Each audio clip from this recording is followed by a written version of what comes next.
Bismillahirrahmanirrahim. Assalamualaikum warahmatullahi wabarakatuh.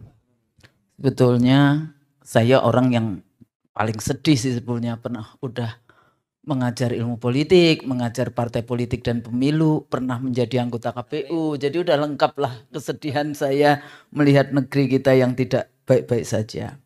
Tapi di dalam ilmu politik sendiri sebetulnya yang kita ajarkan tidak cuma who, got, what, when, and how. Oh ya, kan selalu itu aja itu. Padahal itu sosiologi itu, bukan ilmu politik itu. Padahal kita mengajarkan yang pertama adalah moralite, kemudian filsafah, kemudian pemikiran politik, baru kemudian public ethic yang kayak gitu. Tapi di luarnya ternyata prakteknya tidak demikian. Nah, jadi kalau tadi tidak usah ke MK, alhamdulillah nih satu mazhab jadinya. Karena biasanya kalau bicara dengan ahli hukum nggak ada lain kecuali harus ke MK. Padahal itu jebakan Batman nih kalau di sana. Nah, kondisi penyelenggaraan pemilu saya katakan hari ini sebenarnya terjadi malpraktek yang luar biasa. Terus kemudian yang kedua akhirnya pemilunya gagal sebetulnya di dalam konteks kita bahas tentang free and fair, bebas dan jujur. Ya. Dan selalu dikatakan kan kemarin ada yang mengatakan etika dasmu misalnya ya. Nah, ini kan apa sih manfaatnya kalau kita menyelenggarakan pemilu yang dengan integrity? Why election integrity matters? Kayak gitu kan. Karena hasil dari pemilu itu yang dibutuhkan adalah legitimasi pembentukan pemerintahan baru.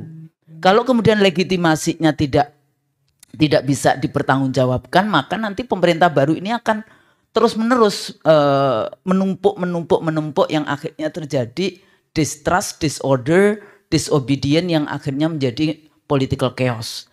Harga political chaos itu lebih mahal dibandingkan kalau kemudian seluruh politisi itu menjadi jujur. Nah, kalau kita lihat dari mana saja, kalau kita lihat yang sudah banyak kita bahas dari mulai yang abuse power, bagaimana cawe-cawe presiden dari mulai sebetulnya tidak cuma dari MK, sebetulnya ini proses dari 2014, 2019, kemudian pilkada, di 2020 anak mantu jadi. Tapi kenapa tidak diselenggarakan di pilkada 2022 dan 2023? Akhirnya di PLT kan kepala-kepala daerah. Pemindahan-pemindahan, pergeseran-pergeseran pejabat yang kira-kira tidak mau tunduk taat patuh. Kemudian ada juga kalau dulu kita selalu mengatakan election itu kan kompetisi excluding the use of force, nggak boleh menggunakan kekerasan. Jadi aparatus negara itu juga nggak boleh menjadi satgas pemenangan kayak gitu tuh nggak boleh. Tapi yang terjadi sekarang dengan kementerian semua sampai tingkat desa, beberapa kementerian yang jelas itu terlibat di dalam konteks itu. Bahkan di 2019 saya katakan kepala desa itu banyak sekali yang disandra, mau 2 periode atau masuk penjara dengan adanya kementerian desa yang dana desa 1 miliar. Bayangkan dari 83 ribuan kepala desa, lurah itu siapa yang bisa membuat laporan benar kepada BPK dengan dana 1 miliar itu. Nah, ini juga rentetannya sudah panjang kayak gitu. Kemudian masuk ke penyelundupan hukum. MK itu tadi ya diselundupkan kan, mestinya kan MK tidak punya kewenangan menambahkan atau sudah. Lah itu kalimat itu kan nggak boleh ya di dalam konteks itu. Ya, open legal policy apapun lah mestinya tidak demikian. Nah, ketua MK-nya waktu itu mengatakan, oh kita tidak konflik of interest. Halo, sebetulnya saya nggak tahu ini bagian dari desain atau tidak.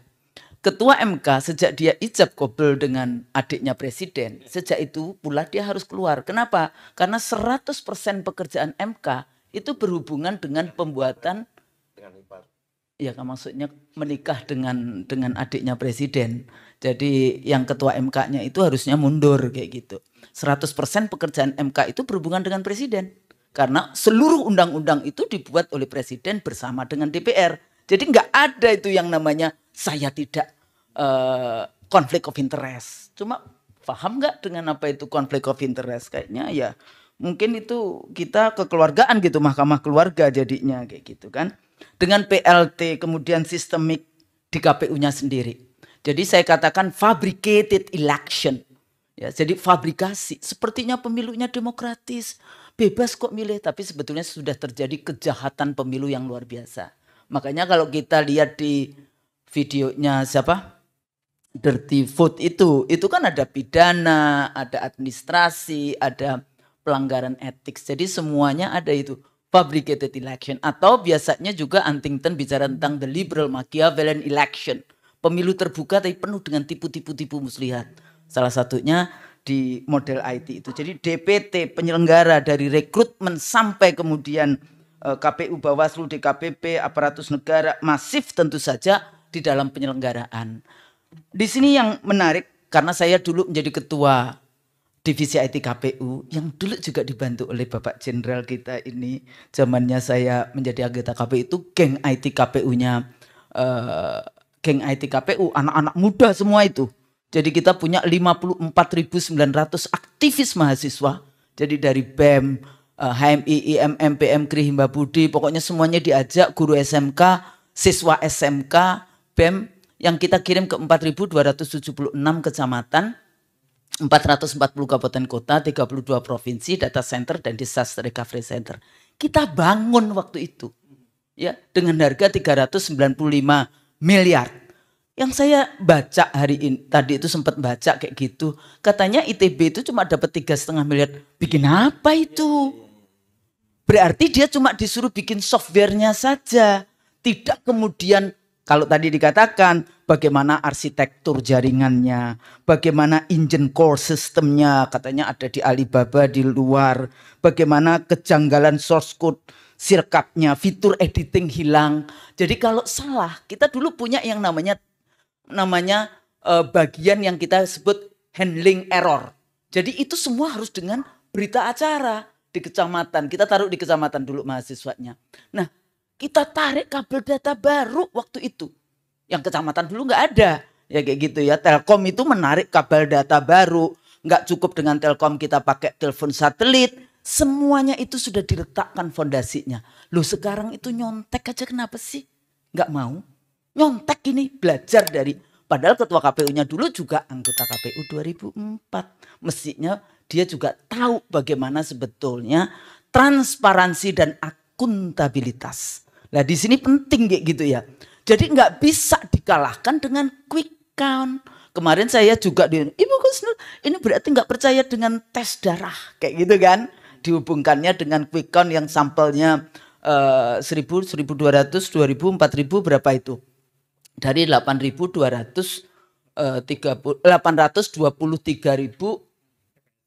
sekian ribuan sekian yang kayak gitu TPS. Nah persoalannya yang dites itu nggak cuma satu orang tapi 204 juta pemilih. Nah, kayak gitu kan yang dites darahnya itu bukan ngetes darah cuma satu orang kayak gitu kan dalam konteks itu. Tapi bagi saya dalam situasi budaya politik di Indonesia seperti ini nggak bisa.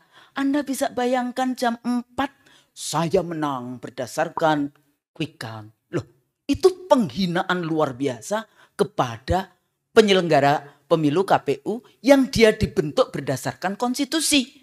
Dan itu discourage terhadap mungkin berapa sekarang jumlah. Kalau zaman saya dulu 5,5 juta pekerja pemilu. Sekarang mungkin lebih banyak, dulu cuma 565 ribuan TPS, sekarang 823 ribuan TPS. Jadi ini kayak di hijack kayak gitu kan. Nah persoalannya lembaga bukan, nanti saya sebagai dosen kenapa nggak percaya dengan ilmiah. Well statistik itu ini bukan privilege demokrasi persoalannya. Ini penggiringan opini. Nah sekarang persoalannya coba kita tanya teman-teman ini. Satu, yang bayar siapa? Yang kedua, berpikir nggak sih negara kita itu akan diberikan kepada siapa? Kepada yang order itu?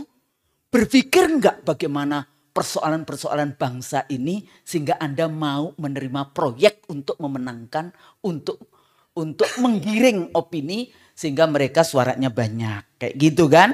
Jadi hari H itu sudah rentetan. Jadi ada yang masyarakat dapat bansos 500 triliunan ya. Bansos nanti Pak Antoni yang bicara tentang ekonominya itu seperti apa. Nah terakhir sebetulnya kalau kita lihat seperti itu, kita selalu dihadapkan dari mulai, ya kalau KPU kan dari mulai rekrutmen, DPT, kampanye, hari H, sampai sengketa. Ada juga pandangan, oh bawa aja, kalau salah kan presiden juga. Kalau salah bawa ke Bawaslu, bawa ini. Saya dari dulu Panwaslu aja nggak perlu, apalagi Bawaslu. Bawaslu bubarkan aja, itu lembaga nggak penting itu. Kenapa? Karena tidak mendapat. Sekarang pertanyaannya, Bawaslu siapa yang ngawasin? Jadi kan KPU diawasi Bawaslu, Bawaslu KPU diawasi DKPP, nanti DKPP diawasi siapa? Kok bulet? Dari dulu saya selalu mengatakan berikan dana-dana itu kepada civil society, kepada kampus-kampus untuk mengontrol bagaimana penyelenggaraan pemilu. Kenapa? Supaya LSM-LSM juga tidak menerima dana dari asing. Supaya agenda yang namanya suksesi pemerintahan kita tidak kemudian ditentukan oleh asing-asing yang seperti itu. Bawaslu juga mengakui kan, KPU mengakui 2.325 TPS yang salah. Itu yang karena rakyat teriak. Yang nggak tahu, yang nggak ketahuan. Nah itu tadi karena oke, diperbaiki yang sini, nggak taunya sistemnya. Oh kalau diperbaiki yang sini, yang masuk yang sini. Diperbaiki yang sini, masuk yang situ. Nah ini kan gimana sistem kerjanya. Oleh karena itu apakah nanti dengan angket kemudian audit digital itu bisa dimintakan, itu menjadi sangat penting. Ya, ini langkah politik. Saya dari dulu sudah mengatakan nggak perlu. Apalagi TSM. Kalau cuma 1-2 dapil silahkan. Apakah ada dulu di 2004 dibawa ke MK? Ada. Tapi saya tahu waktu itu MK adalah tempat terakhir bagi kami anggota KPU untuk memperbaiki kesalahan. Karena memperbaiki kesalahan adalah mulia juga. Maka di rapat pleno KPU saya katakan, karena saya tahu ada 4 anggota KPU yang mengubah hasil pemilu saat naik pesawat dari provinsi ke Jakarta. Ada di mana lagi beberapa. Saya katakan itu kepada tim hukumnya KPU.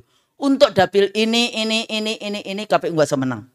Gimana sih Pak Gusnul? Ya karena saya tahu itu adalah kesalahan KPU. Sampai 4 anggota KPU lawan satunya perempuan. Ketuanya yang 4-nya laki-laki. Bukan karena itu ya Bang ya. Jadi jangan dilihatin seperti itu. Nah akhirnya kita beberapa dapil itu kemudian dimenangkan oleh orang. Karena waktu itu KPU menyadari bahwa ini adalah dapil-dapil yang KPU melakukan kesalahan. MK adalah tempat terakhir untuk memperbaiki kesalahan. Tapi kalau kemudian modelnya TSM seperti ini, Anda bawa ke MK, sementara MK sudah dikuasai oleh rezim yang berkuasa, untuk apa? Yang di 2019 saja dulu berapa miliar itu fotokopi, emang dibaca dalam waktu 2 hari? Enggak juga. Jadi gimana? Langkah politik. Kalau misalnya bahkan ke Bawaslu aja saya mengatakan enggak perlu ke Bawaslu. Jadi gimana? Selesaikan semua persoalan yang masih diperjuangkan di KPU. Jangan pergi kemana-mana. Di KPU. Kalau enggak, ya sudah. Kami serahkan kepada kedaulatan rakyat. Biarkan nanti anak-anak muda dan kita semua turun ke jalan. Kayak gitu kan. Nah terakhir kita perlu reformasi kembali. Mudah-mudahan ini semangat bagi kita semua mencari kebenaran. Kebenaran enggak perlu ini. Nanti kebenaran itu akan menemukan jalannya. Yang penting tetap ini semua di dalam kerangka untuk memperbaiki kondisi bangsa. Karena hari ini ya kedaulatan kita sudah dijual dengan harga murah tanpa rasa malu kepada asing dan asing. Dan sekarang sepertinya kita semua Mahkamah Konstitusi dulu kita sebut sebagai mahkamah kalkulator, sekarang menjadi mahkamah keluarga. Nah, ini persoalan kita bersama-sama, tapi saya nggak mau bertanggung jawab kalau itu yang curang Bawaslu, yang curang rezim yang sedang berkuasa, yang curang KPU. Kata Ketua Bawaslu kan kita semua bertanggung jawab. Halo, yang melakukan kecurangan siapa? Enak aja. Ya, jadi ini jadi penting, mudah-mudahan berguna. Kalau salah mohon maaf. Nasrul minallah wa fathun qarib. Wassalamualaikum warahmatullahi wabarakatuh.